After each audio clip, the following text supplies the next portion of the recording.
Today we are going to dive deep into the Prime Day deals. Should you go for it? When should you go for it? And when you should not go for it?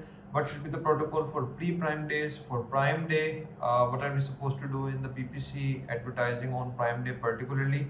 And what should we do post-Prime Day? So I'm going to discuss a complete comprehensive guide about the Prime Day, so you can get an idea of what to do and what not to do here. My name is Dr. Vasamin. I am CEO of Upskill Valley, a full service Amazon FBA agency. So let's discuss about the topic now. Should you even consider Prime Day deal? Well, I will say you should not if your product is in boring categories. I have managed the grocery category for a couple of clients and I haven't seen ever a good hike in the search volume or in sales on Prime Day. So it's like a common thing. I mean, it's least and the least priority for the people to buy the garlic paste or any such kind of thing on the Prime Day. So there are some categories, usually the boring categories, for example, high price furnitures, for example, the grocery one. So those products which are boring, which do not belong to the kitchen, which do not belong to the office, which do not belong to the home decor, the electronics. So these categories usually are not, they do not see that much hype on Prime Day, and most of the times you won't even feel that you have a Prime Day spike. Even you will feel the pre-Prime Day and post-Prime Day dip in conversion much more than the increase in sale on the Prime Day. So if your product is in this category, then you should not even bother to think about the Prime Day part. Second thing is, you should not consider Prime Day if you're already low on your inventory, and if you get good sales on Prime Day, you're going to get out of stock, then avoid this. Third thing is, you should not go for Prime Day if you have just barely achieved the break even, or 3, 4, 5% profit margin, and you're just out of ranking now and you're still struggling to achieve 15 to 20% net margins of profit. If this is the case, then I will again suggest you to do not go for the Prime Day deal part. Fourth thing is it goes without saying, but the fluctuation we have in the conversion on pre-Prime Day, then the Prime Day, like there's a dip, then there is a hike, then there's a dip again on the post-Prime Day. Then if you are planning to do ranking on a couple of keywords, or you're planning to launch a product, then I will suggest you do not go for it unless you have a product which has good upward trend of search volume or demand during Q2 season. For example, summer related fans or this kind of stuff. Now, a few points to consider for Prime Day before we jump into the particular guidelines regarding the pre-Prime Day, then the Prime Day, then the post-Prime Day part. Now, this is a misconception. People think that whatever price you have, you're supposed to put 20% off discount on that price. So let's say if your margins were 30%, those are going to be shrink to 10%. You should keep this in your mind that you should not focus or consider Prime Day for the ranking part. Like, everyone has low conversion, I should give it a boost, I will get to the top spots. This does not work. Ranking does not work during Prime Days, so you should avoid that part. The only reason to consider Prime Day should be the profitability part, that you are trying to get profit on the Prime Day. That should be the only reason. So if this is the scenario, and this should be the only scenario, then let's say your net gross margins before ads are 30 to 35%, and then you put 20% of discount. Now you have 10% margins, and then you have to bear the tacos or the advertising spend cost, and you get to the break even, or you do not make any money, and you think this is how everyone else does. This is wrong. I mean, this is not how it works. This is not how everyone else is doing. So what we do is, let's jump onto the eligibility criteria for Prime Day to give you some idea. So there are some basic criteria for new sellers. You must have an idea about this part, that you should have at least 4 seller feedback rating. You should have at least 4-star rating. Even if you have a single star, if you have no rating, then all good. But if you have any rating, it should be more than 4-star. Your product review should also be at least more than 4-star. Now here comes the part. Your discount price must be at least 20% off the non-member, non-promotional price. Okay, so understood. You need to put at least 20% of discount. But then again, here comes the other part. The Prime exclusive discount price must be at least 5% lower than the was price in last 30 days. Let's say in last 30 days, your lowest price on which your units were sold was $100, just to make things simple. Then the net price after 20% off Prime exclusive discount or Prime Day discount, your net price should be 5% less than the $100 price, which was your lowest price. in last 30 days, which is $95. So technically speaking, you're supposed to put up, or you can still become eligible for the Prime Day. And what you need to do is you need to decrease your price by 5%. So what we do is we increase the price by around 17 to 18%, and then we put a 20% of discount, and it will decrease the price to 5 or more than 5%, like 5 to 6%. This is what you need to do to become eligible from the for the Prime Day. And then again, you can, I mean, the last day to submit the inventory for Prime Day was 20th June. The last day to submit for the Prime Day deal is on 8th of July, while the Prime days are on 16th and 17th of July. So you still have time. You can, set up your Prime exclusive discounts, and then if it approves, Amazon can show you, okay, so it's approved. If you have any wrongdoing in the price selection or in the discount part, Amazon will definitely suppress that, and you can see and fix that part. So you still have time, like around, you can say 3-4 days still you have that to sort this part. But this is how we do. So what happens is, like, let's say before, if our margins was 35 to 30%, now our margins are going to be decreased to 25%. Now here comes the part. One thing I told you, that if your margins are thin, you should not consider Prime Day deal. Here comes that part. Let's say your gross margin are 30 to 35%, your tacos is around 15%, your net margins are somewhere from 15 to 20%.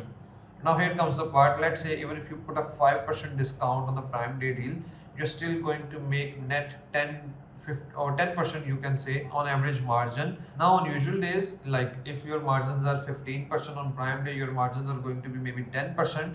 But then again, you are still profitable, first part. And the second part is your sale velocity is going to be high, because as per Amazon, the sales hike in 2023 Prime Day was 12 times than the common days and the usual days.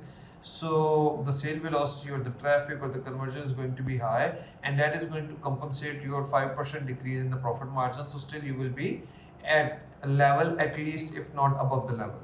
So this should be in your mind while setting up the Prime exclusive discounts. Now let's see how we can set up the Prime exclusive discounts for the Prime Day. You're supposed to click on the menu, go to advertising, click on the Prime exclusive discounts.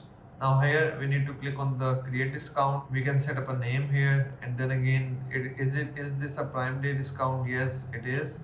And then it's simple, save and add products. And here you can select up your SKUs. I will suggest to go for the percentage off instead of amount off, even though both of them, if they are equal to or more than 20% of the lowest price in last 30 days, it's going to work. But still, percentage off kind of appeals more.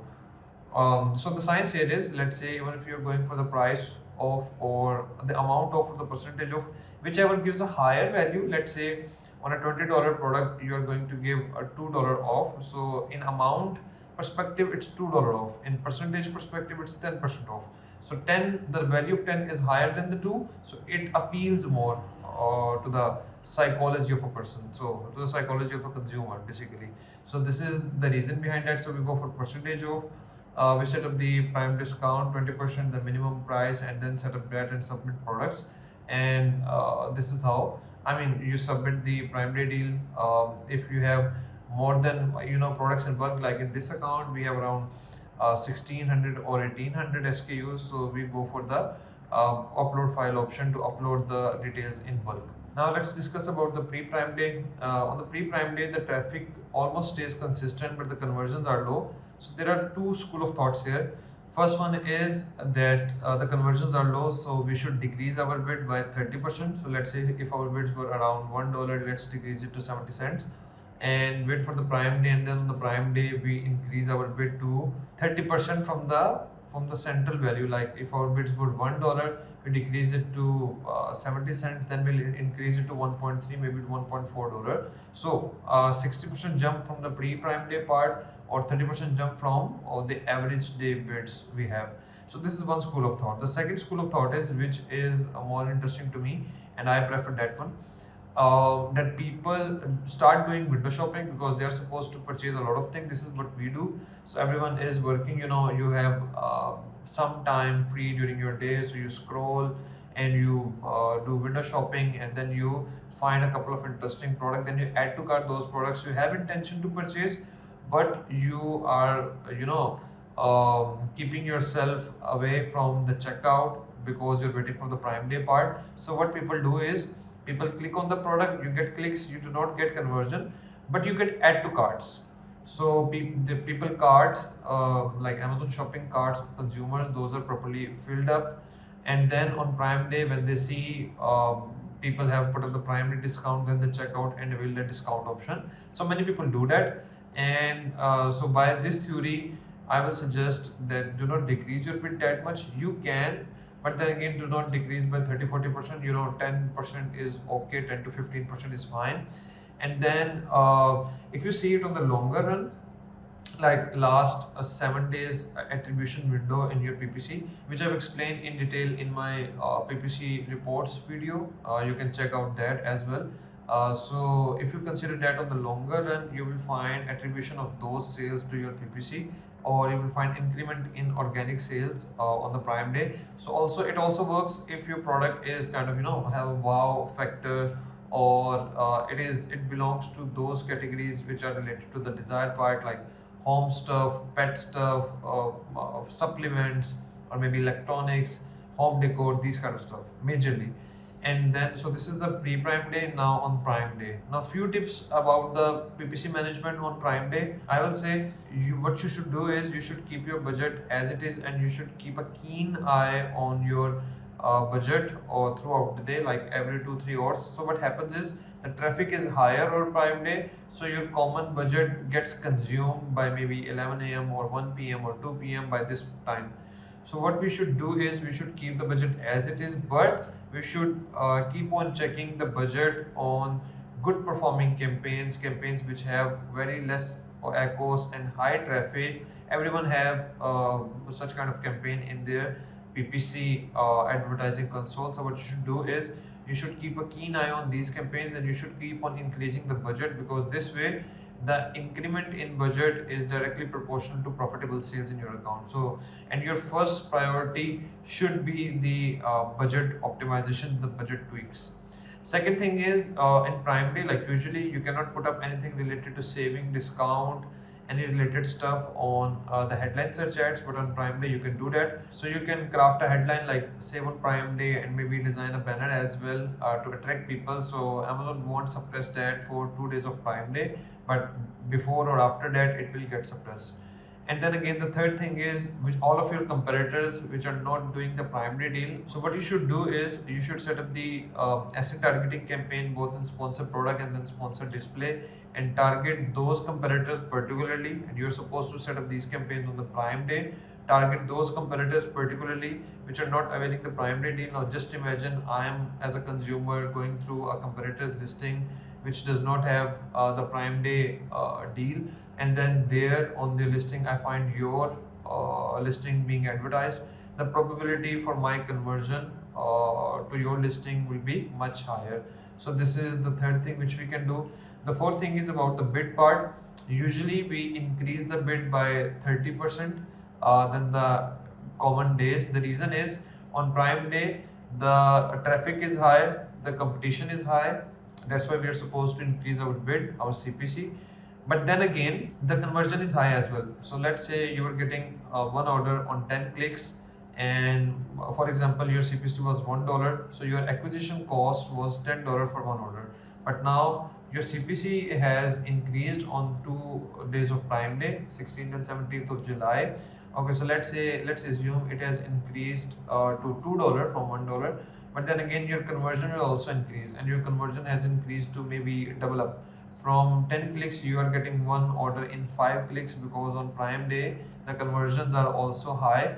Then again what happens is you got one click on $2 instead of $1, but you got one order on 5 clicks rather than 10 clicks. So I'm just trying to explain to you hypothetically, and your acquisition cost almost remains same. So increasing the bid is not always equal to killing your profit margin. That's why I said increase budget on those campaigns which have good echoes, which have echoes less equal, like you can say 30% or less than that. The fourth thing you should do is to try to give a push to your CTR. And what you can do is you can increase your portion on the search result page by putting up the climate friendly batch and then the small business batch, and then again you can also put up the strike through price if you want, but then again there will be a Prime Day deal. And anything fancy related to Prime Day on the main image, Amazon can approve it or can reject it. But then again, I mean, if it gets approved, it works amazing. Your CTR gets boosted up, giving any kind of signal of Prime Day on your main image, so it grabs people attention. And even though they can see it on the search result, but still, image has a much high image kind of covers more area as compared to the price part, so it has a psychological impact to click on your listing and to increase the CTR. Now let's discuss about the post Prime Day, when the traffic has settled down, the hike or the hype of the traffic is kind of ended, and now what you need to do is, I mean, your traffic is low, your conversion is low, and it's kind of evening out all of the sales which you have got on 2 Prime Days, because next 7 to 10 or maybe 15 days are pretty low on sales. So what we're supposed to do here is we are supposed to decrease our bids again, first part, and like let's say if our bids were 1.3% or $1.3, let's decrease it to 70 or 80 or maybe 90 cents again. You need to keep it at a sweet spot where you do not lose your organic rank. So let's say you are decreasing it 90 cents, 80 cents, 70 cents, and then you see there is a dip or decline in your organic ranks, then you can get back to 80 cents from 70 cents. So this is how you need to tweak it. But then again, to make some profit in these post Prime Day part, it may or may not work for you, but there is no harm in trying. So what we can do is we can set up the brand tailored promotion, the first thing. The second thing which we can do is we can set up the views retargeting, and then again the order retargeting on the post Prime Day. So all the traffic which we got on Prime Day, definitely a chunk of that would be window shoppers, those who only are doing shopping for the sake of Prime Day. Otherwise they do not have that much potential to purchase. But others can also be the high spend people, those who are frequent buyer or regular customer on Amazon. So we can attract those people through retargeting of sponsored display option, then brand tailored promotion, and can again get some chunk of profit again in this post Prime Day part. So this is all regarding the Prime Day. Just to give you a reminder again, you kind of see a dip in the pre-Prime Day part, then again the Prime Day you see a spike, and then the post Prime Day you also again see a dip. So it's kind of not something very lucrative if you do not see yourself making profits on the Prime Day. So only play with the Prime Day part or do all this effort if you think that you can kind of avail the profit margins on the Prime Day. And the second thing is, if you have like let's say 10, 15 or 20 number of SKUs, then make sure you only avail the Prime Day deal for the top performing SKUs, not for the struggling ones or for the new launch. So that's all for the Prime Day. I'll see you soon in the next video. Till then, goodbye.